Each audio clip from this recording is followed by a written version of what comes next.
시원 찬양대의 힘찬 찬양, 더위가 다 물러간 것 같습니다. 찬양 감사합니다. 하나님께서 먼저 기쁘시게 받으신 줄 믿고 여러분에게도 많은 은혜가 된 줄로 믿습니다. 2부 예배에 오신 여러분들을 환영합니다. 지난 한 주간 많이 무더웠죠? 어떻게 지내셨습니까? 제가 어떻게 지내셨습니까? 그럼 여러분은 그러면 됩니다. 자, 한번 해보겠습니다. 여러분, 지난 한 주간 무더웠는데 어떻게 지내셨습니까? 거기에 모든 게 다 들어가 있습니다. 우리 옆에 분들과 함께 이렇게 인사합시다. 무덥지만 주님 안에서 오늘도 행복하고 감사한 하루가 됐으면 좋겠습니다. 그렇게 한번 인사하겠습니다.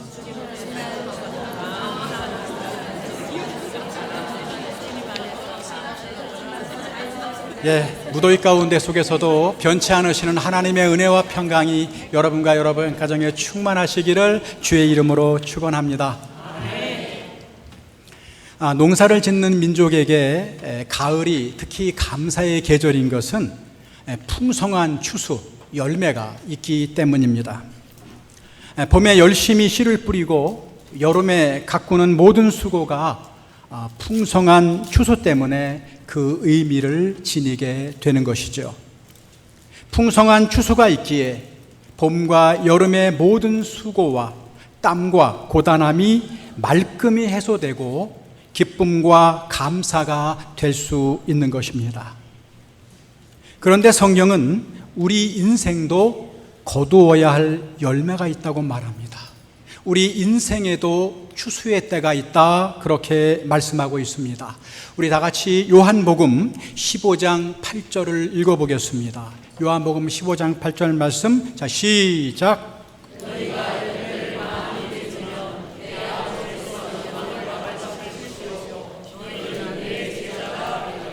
아멘. 저와 여러분이 열매를 맺으면 하나님께서 영광을 받으신다는 것입니다. 그러므로 우리의 인생 여정이 아무리 평탄하고 거창하더라도 하나님 앞에 드릴 열매가 없다면 어쩌면 그 인생은 헛된 인생이다 말할 수 있을 것입니다. 반대로 우리의 인생 여정이 아무리 고되고 힘들었더라도 마지막에 하나님께 내놓을 풍성한 열매가 있다면 그 인생은 얼마든지 값지고 보람된 인생이다, 그렇게 말할 수 있을 것입니다. 그렇다면 우리는 인생의 가을, 인생의 추수가 오기 전에 계속해서 이렇게 물으며 살아야 합니다. 나는 지금, 나는 오늘 내 인생의 풍성한 열매를 맺기 위해서 잘 준비하며 살고 있는가? 나는 잘 준비하고 있는가? 끊임없이 물어야 된다는 것입니다. 오늘 본문에는 바울이 파종과 수확이라고 하는 추수의 법칙을 가지고 우리의 인생이 거두어야 할 인생의 추수 법칙을 설명하고 있는 것을 볼 수가 있습니다. 그러므로 우리는 오늘 본문을 통해서 우리의 삶이 아름답고 풍성한 추수를 맞이하기 위한 몇 가지 중요한 교훈을 함께 묵상해 보고자 하는 것입니다. 자, 먼저 우리가 기억해야 할 것은 심은 대로 거둔다라고 하는 추수의 법칙입니다. 심은 대로 거둔다, 추수의 원칙이라는 거죠. 자, 7절 하반부에 보게 되면 이렇게 기록하고 있습니다. 사람이 무엇으로 심든지 그대로 거두리라, 그렇게 말하고 있습니다. 무엇을 심든지 심은 대로 거둘 것이다 라는 것입니다. 여러분, 이것이 바로 하나님의 창조의 법칙이고 인간이 바꾸거나 거부할 수 없는 추수의 원칙이라는 것입니다. 오늘 말씀해 보니까 그것을 무시하면 결국 자기 자신을 속이는 것이 되고 창조주 하나님을 업신여기는 것, 창조주 하나님을 조롱하는 것이다, 그렇게 바울은 경고하고 있습니다. 그러나 사실 실제로 우리들의 실제 삶 속에서 이 추수의 원칙이 너무나 자주 무시되고 있는 것을 우리는 바라봅니다. 그러한 현상은 대체로 두 가지로 나타나는데, 하나는 적게 심고는 많이 거두려는 심보입니다. 심기는 적게 심고 많이 거두려고 하는 심보가 있다는 것이죠. 또 다른 하나는 콩을 심고는 팥을 거두려고 하는 얄팍한 생각입니다. 콩 심은 데 콩 나고 팥 심은 데 팥 나는 것이 당연한 것인데 콩을 심고는 팥을 거두려는 얄팍한 생각이 있다는 것이죠. 오늘날 세상이 왜 이렇게 혼란하고 어지러운 것입니까? 심은 것만큼 거두며 일한 만큼 보상받는 것이 합당한데 요행이나 바라면서 심지 않고 거두려는 사람들이 너무나 많기 때문이 아니겠습니까? 장자의 글에 이런 유명한 이야기가 전해져 오고 있습니다. 어느 선한 임금이 백성을 행복하게 살게 해주기 위해서 학자들을 모아놓고 행복의 비결을 연구하라, 그런 명령을 내렸다는 것입니다. 이 탁월한 학자들이 부지런히 연구한 행복의 비결의 결과를 책 12권에 적어서 가지고 왔습니다. 행복의 비결 책 12권으로 가지고 왔어요. 왕이 보니까 이거 너무 길어서 어떻게 백성들이 다 읽을 수 있겠습니까? 그래서 너무 방대하니까 좀 줄여라. 그래서 이번에는 12권에서 6권으로 줄여왔대요. 네, 그것도 길지 않습니까? 그래서 더 줄여라 하니까 학자들이 마침내 한 권으로 행복의 비결을 정리해서 가지고 왔다는 거죠. 그런데 그것도 긴 거죠. 그래서 왕이 이렇게 마지막으로 얘기합니다. 그러면 그 행복의 비결을 한마디로 줄여서 가지고 와라. 한마디로 줄여서 가지고 와라. 참 왕도 대단합니다. 그런데 학자들이 그 한마디 아주 재미있는 결론을 가지고 나왔습니다. 그게 뭐냐 하면 이 세상에 절대 공짜 없다. 이 세상에 절대 공짜 없다. 이것이 행복의 비결, 결론입니다. 여러분, 그러니까 이런 마음으로 세상 살아가는 것이 행복의 열쇠다, 비결이다. 바로 그런 교훈을 우리들에게 말해주고 있습니다. 오늘 성경은 분명하게 말합니다.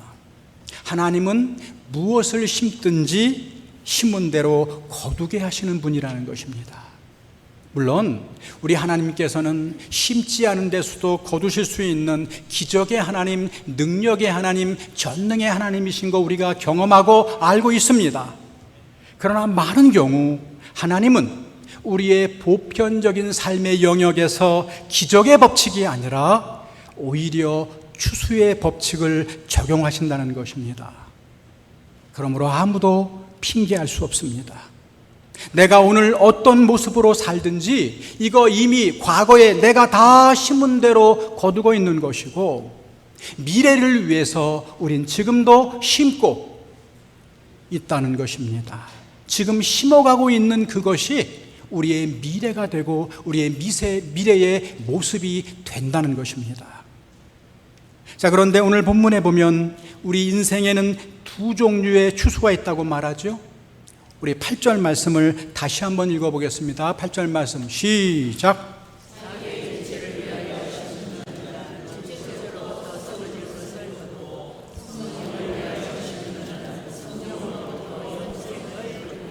아멘, 아멘. 얼마나 단순하고 얼마나 강력합니까?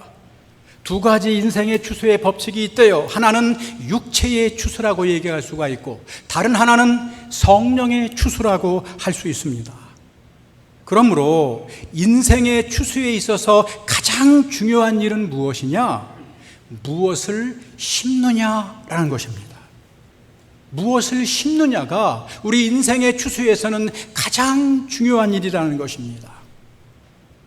육체를 위하여 심는 자는 결국 썩어 없어질 무의미한 것만을 거두게 될 것이다 선언하고 있습니다. 반면에 성령을 위하여 심는 자는 영원한 것, 영생을 거두게 될 것이다, 그렇게 말하고 있습니다. 자, 그렇다면 여기에서 자기의 육체를 위하여 심는다는 말은 무슨 말이고, 성령을 위하여 심는다는 말은 무슨 의미일까요? 자, 먼저 여기에서 육체를 위하여 심는 자, 육체로 번역된 헬라어 단어는 사륵스입니다. 사륵스. 근데 이 사륵스라는 말은 바울에게 매우 중요한 신학적인 의미를 지닌 단어라는 거예요. 사륵스, 육신, 이라는 말은 우리 인간의 한 부분으로서 이 몸, 신체를 뜻하는 것이 아니라 그리스도인이 되기 이전에, 저와 여러분이 새 사람이 되기 이전에 죄가 지배하던 옛사람의 품성이나 행위를 가리켜 사르스, 육이라고 바울이 표현하고 있다는 것입니다.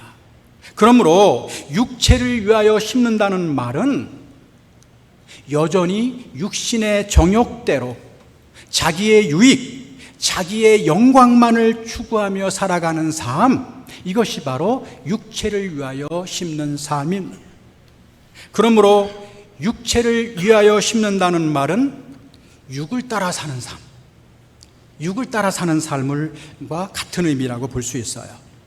예수를 믿어도, 새 사람이 되었어도 여전히 자기 중심의 삶에서 벗어나지 못하고 옛 시대에 옛 사람의 삶의 형태, 즉 죄가 이끄는 대로 죄의 욕심을 따라 살아가는 삶, 이것이 바로 육신에 위하여 심는 삶입니다. 그러나 반면에 성령을 위하여 심는다라는 말은 무슨 뜻이냐? 성령의 인도하심을 따라 하나님의 뜻에 순종하고 선한 영향력을 끼치며 살아가는 삶, 이것이 바로 성령을 위하여 심는 삶이라는 것입니다. 여러분, 갈라디아서 5장 24절 25절을 한번 읽어보겠습니다. 다 같이 시작.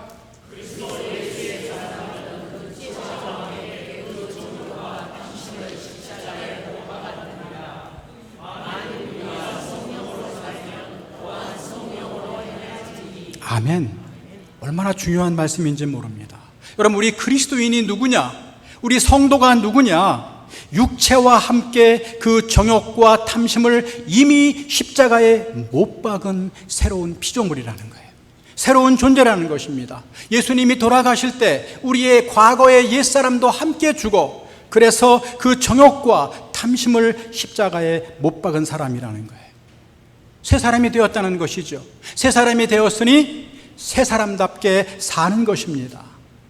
그러므로 그리스도인은 누구냐? 끊임없이 자신의 정욕과 육체를 십자가에 못 박으면서 성령의 인도하심을 받아 내 악한 생각과 악한 행실을 죽이며 살아가는 사람, 그런 사람이 참된 성도요 하나님의 자녀라는 것입니다.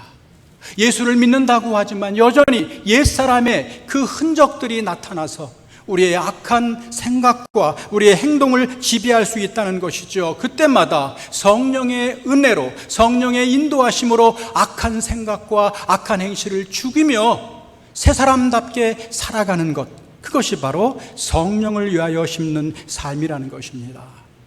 조금 그래도 추상적이죠?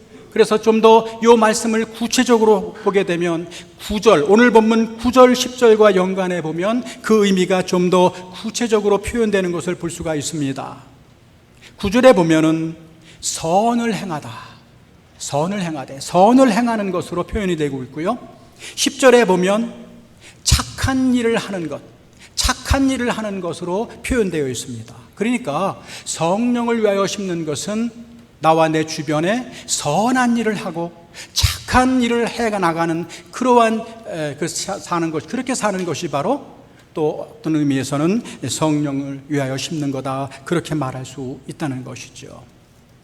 어쩌면 이 세상을 살아가는 겉모습, 사람들의 겉모습은 크게 차이가 나지 않을 수도 있어요. 그러나 무엇을 심고 있는지에 따라 그 결과는 극과 극이 될 수 있다는 것이죠. 육체를 위하여 심는 자는 결국에는 썩어 없어질 공호, 무만을 추수하게 될 것이라는 것입니다. 그러나 성령을 위하여 심는 자는 영원한 생명, 영생을 그 수확으로 거두어 드릴 것입니다. 무엇을 심든지, 무엇을 심든 심은 대로 거둔다는 것이죠. 그렇다면 추수의 계절, 가을이 오기 전에 자기 자신을 진지하게 점검해 봐야 됩니다. 나는 지금 무엇을 심으며 살고 있는가? 육체를 위하여 심고 있는가? 성령을 위해 심고 있는가? 정말 누구보다 바쁘고 분주하게 하루를 살아간다고 자부하는 나이지만 그것이 무엇을 위한 바쁨이고 그것이 무엇을 위한 열심인가 생각해 봐야 된다는 것입니다. 우리의 죽음과 함께 다 썩어 없어질 그런 것만을 추구하며 그렇게 분주하며 바쁘게 살아가는가, 아니면 죽음 이후에도 영원히 남아있을 열매를 위해서 오늘도 나는 땀 흘리며 수고하고 있는가를 진지하게 점검해 봐야 된다는 것입니다. 여러분, 지금 우리가 성령을 위하여 심고 있는지 아닌지를 분별할 수 있는 좋은 방법이 있습니다. 나는 지금 성령을 위해 심고 있는가, 나는 아니면 육체를 위해 심고 있는가를 점검해 볼 수 있는 중요한 기준이 있어요. 그게 뭐냐면 성령의 열매를 통해서 가늠해 볼 수 있다는 것입니다. 성령의 열매 많이 들어보셨죠? 갈라디아서 5장 22절 23절을 읽어보겠습니다. 다 같이 시작.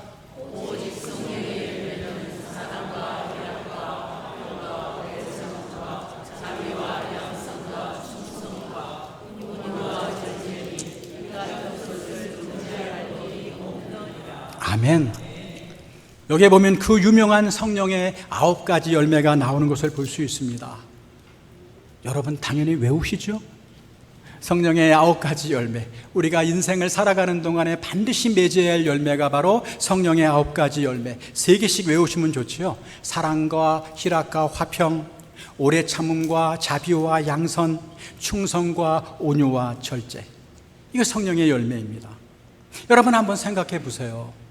성령을 위하여 심는 자는 무엇을 열매로 거두겠습니까? 성령을 위하여 심으면 당연히 성령의 열매를 맺게 되는 것은 당연한 일이 아니겠습니까? 성령을 따라 살면, 성령을 위해 심으면 성령의 도움으로, 성령의 능력으로 사랑과 기쁨과 화평, 인내와 친절과 선함, 신실과 온유와 절제의 열매를 맺게 되는 법이라는 것입니다. 물론 성령의 열매는 분명 우리가 최종적으로 맺어야 될 열매이지만 동시에 내가 지금 올바른 방향으로 가고 있는지, 내가 지금 믿음 생활 제대로 하고 있는지를 판별할 수 있는 기준도 될 수 있다는 것입니다.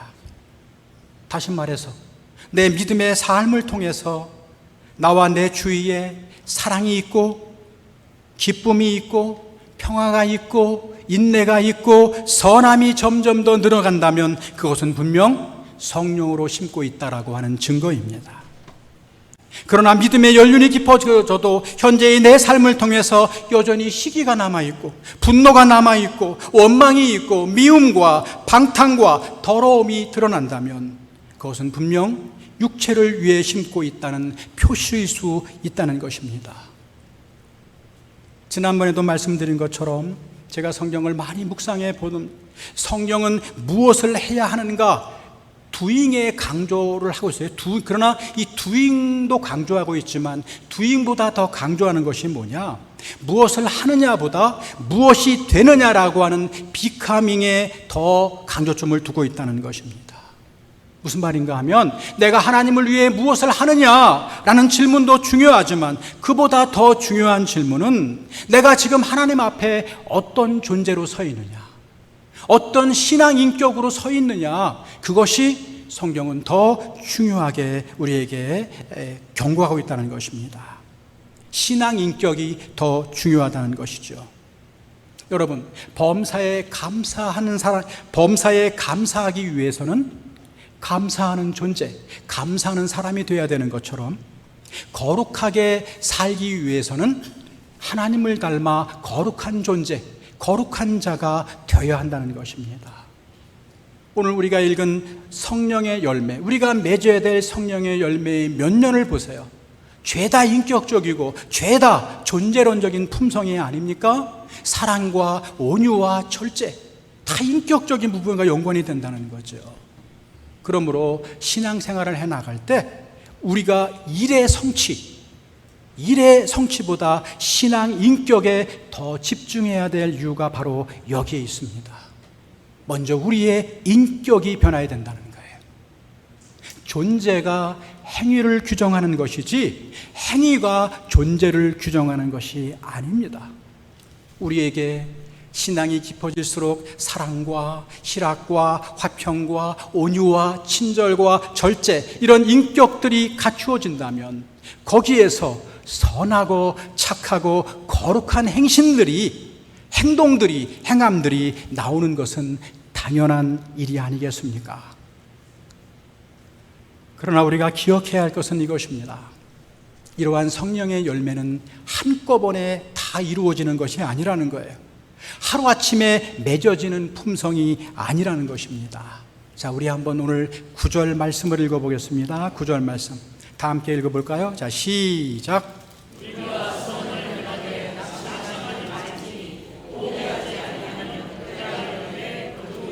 아멘.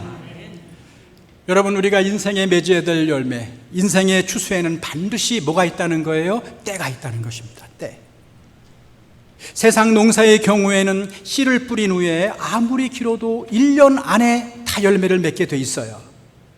그런데 영적인 추수의 경우에는 시간이 훨씬 더 걸린다는 것이죠.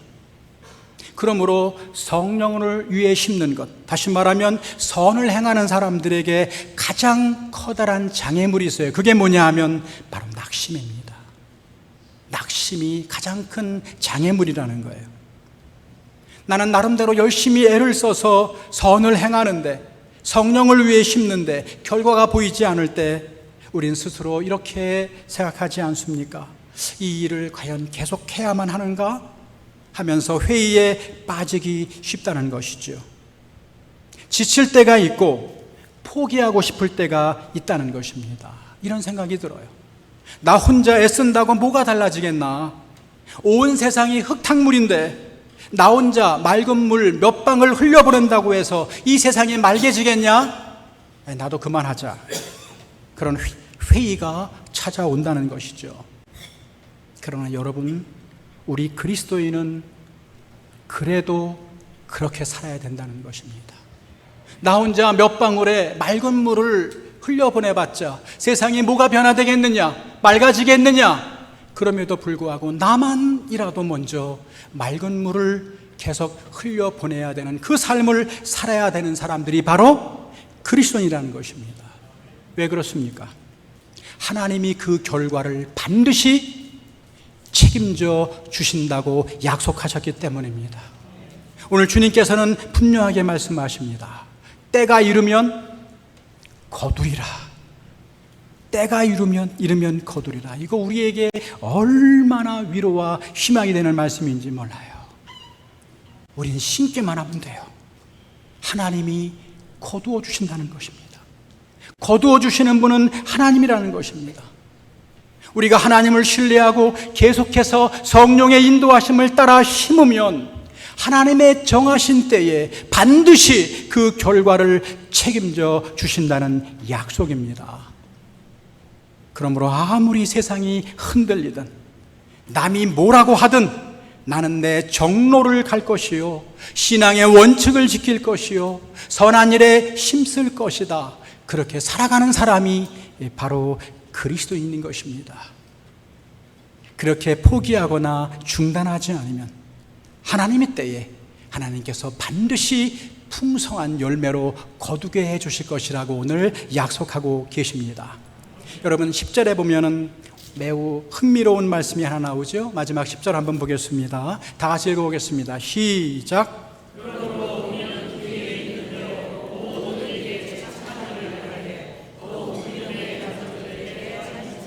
아멘. 여러분, 이 말은 우리의 선행과 우리의 사랑을 가장 가까운 가족이나 믿음의 공동체들에게만 제한한다, 국한해라, 그런 뜻이 아니라는 것입니다. 오히려 모든 사람들에게 착한 일, 선한 일을 베풀 때 믿음의 동료들이, 내 가족이 그 출발점이 돼야 된다는 거예요. 내 사랑하는 가족, 내 사랑하는 교인에게 먼저 선을 베풀고 사랑을 표현하지 못하면서 다른 사람들에게 사랑한다? 다른 사람에게 선을 베푼다? 그것은 말이 안 된다는 거죠. 무엇보다 먼저 하나님 안에서 한 가족이 된 교인들끼리 서로 더 사랑하고 서로에게 더 선을 베풀어야 된다는 것입니다. 우리 효목제일교회가 바로 이러한 의미에서 사랑의 공동체, 선의 공동체로 계속해서 성장해 나가기를 주의 이름으로 축원합니다. 근데 분명한 것은 효목제일교회는 효목제일교회를 위해서 존재하는 공동체가 아니라는 사실을 기억해야 된다는 것입니다. 효목제일교회를 위해서가 아니라 이 지역에 있는 사회와 대구와 민족을 위해 존재하는 공동체여야만 한다는 거예요. 그러기 위해서는 먼저 이 효목제일교회가 믿음의 공동체, 선함의 공동체로 이루어 내 지역과 이 대구와 민족으로 그 사랑과 선을 흘려내보내는 통로가 돼야, 이것이 가장 큰 목표이기 때문에 그 목표를 이루기 위한 과정으로서의 여러분들 더 많이 사랑하셔야 되고, 더 많이 선을 베푸셔야 되고, 더 많이 친절을 베푸셔야 되는 것입니다. 그러나 목표를 놓쳐서는 안 된다는 것이지요. 마지막으로 오늘 목사님의 책에서 읽은 이야기를 여러분에게 소개하고 오늘 말씀을 마치려고 합니다. 읽을 때마다 제가 은혜를 받는 말씀입니다. 미국의 존 파이퍼 목사라는 분 들어보셨나요? 존 파이퍼 목사가 청년들을 대상으로 이러한 설교한 내용을 제가 읽어봤습니다. 존 파이퍼 목사가 청년들을 모아놓고 이렇게 말합니다. 존 파이퍼 목사는 얼마 전 아프리카 카메룬에서 순직한 두 분의 여선교사를 소식을 전하고 있었습니다.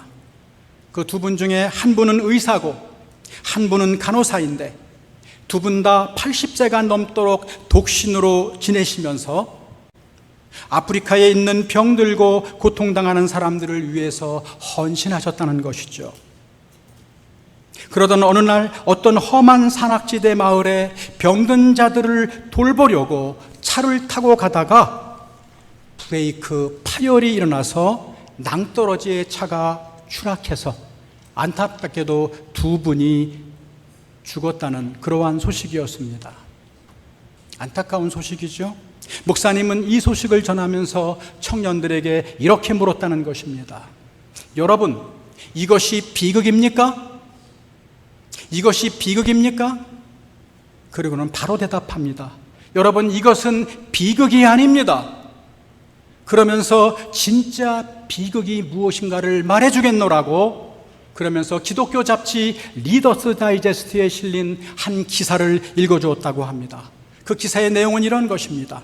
그 기사에는 당시 미국에 유행했던 조기 은퇴붐에 관한 내용이 실려 있었습니다. 조기 은퇴, 빨리 은퇴해서 여생을 즐기며 살자, 그런 모토가 유행하던 시절이었습니다. 그런데 미국 북동부에서 일하던 50대 후반의 어떤 부부가 조기 은퇴를 하고 그리고 플로리다에 멋진 집을 사고 보트를 사고 소프트볼을 즐기면서 그리고 희귀하고 예쁜 조개 껍질을 모으는 여가 활동, 취미 생활을 하면서 여생을 즐기고 있다라는 기사가 나왔다는 거죠. 그 기사를 읽으면서 목사님이 이렇게 말했다는 것입니다. 여러분, 이것이 바로 비극입니다. 이것이 바로 비극입니다. 오늘날 대다수의 그리스도인들이 꿈꾸는 행복한 삶이라는 게 뭘까요? 저도 꿈꾸고 여러분도 꿈꾸는 게 뭐예요? 돈 많이 벌고 좋은 집 사고 자녀들 잘 되고 그리고 건강하게 은퇴하고 은퇴한 이후에는 여유로운 삶을 살다가 갑자기 죽어서 천국에 가는 것. 그게 저와 여러분이 사실은 원하는 거 아닙니까? 이것이 많은 그리스도인이 꿈꾸는 행복한 삶이 아니겠어요? 존 파이퍼 목사님이 말씀하고자 하는 요점은 이것입니까? 여러분, 그것이 진짜 행복입니까? 좋은 집, 좋은 차, 좋은 가족, 좋은 직장, 즐거운 은퇴, 조개 껍질만 모으다가 갑자기 하나님 앞에 간다면 여러분, 이것이 진짜 축복일까요? 하나님께서는 저와 여러분을 위해 전혀 가치 없고 자격 없는 저와 여러분을 사랑하셔서 예수님의 십자가의 은혜로 지옥에 가지 않고 천국에 갈 자로 구원해 주셨습니다. 그리고 지금도 우리의 모든 삶을 은혜 가운데 돌봐주고 계십니다. 그런데 우리는 여전히 내 육신의 정욕, 세상의 욕망을 채우기 위한 삶을 죽을 때까지 살다가 갑자기 하나님 앞에 섰을 때, 하나님, 이게 제 집입니다. 이거 제 차예요. 이거 제가 모은 조개 껍질입니다. 이렇게 말해야 하는 것이 바로 비극이라는 것입니다. 무엇이 진짜 행복이겠습니까? 하나님 앞에 섰을 때 우리가 맺은 열매로 인해, 주님께 드릴 열매로 인해 하나님께서 정말 수고했다 내 종아 라고 말씀해 주시는 것, 정말 착하고 충성된 종이구나 인정해 주시는 것, 그것이 우리의 모든 눈에서 눈물을 닦아주시는, 그것이 진짜 우리에게 행복이고 보람이고 축복이 아니겠습니까? 언제 들어도 우리가 어떻게 살아야 될 것인가에 대한 중요한 도전이 아닐 수 없는 말씀입니다. 이 세상에는 두 종류의 사람이 있다고 합니다. 하나는 한 번뿐인 인생을 꽃을 피우기 위해 살아가는 사람이 있는가 하면, 또 한 부류는 열매를 맺기 위해 사는 사람이 있다는 것이죠. 여러분, 이 세상은 인생을 꽃 피우는 쪽으로는 엄청나게 발달되어 있습니다. 어떻게 하면 남보다 많은 꽃을 피울 수 있는가? 어떻게 하면 남보다 아름다운 꽃을 피울 수 있는가?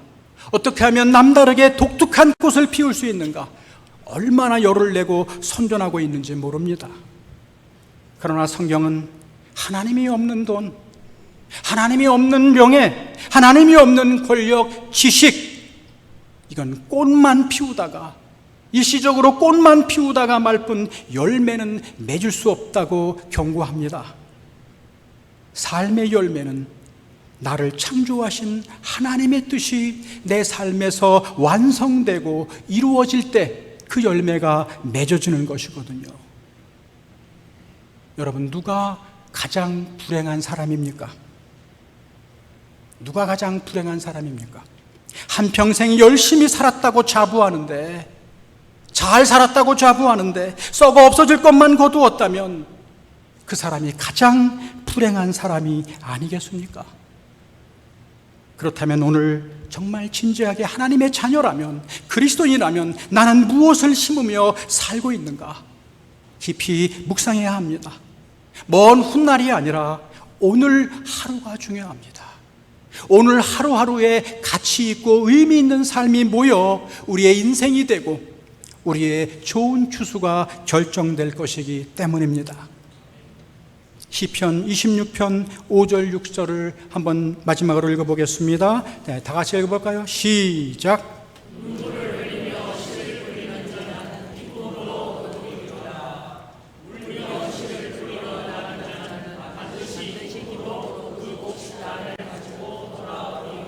아멘. 얼마나 역설입니까?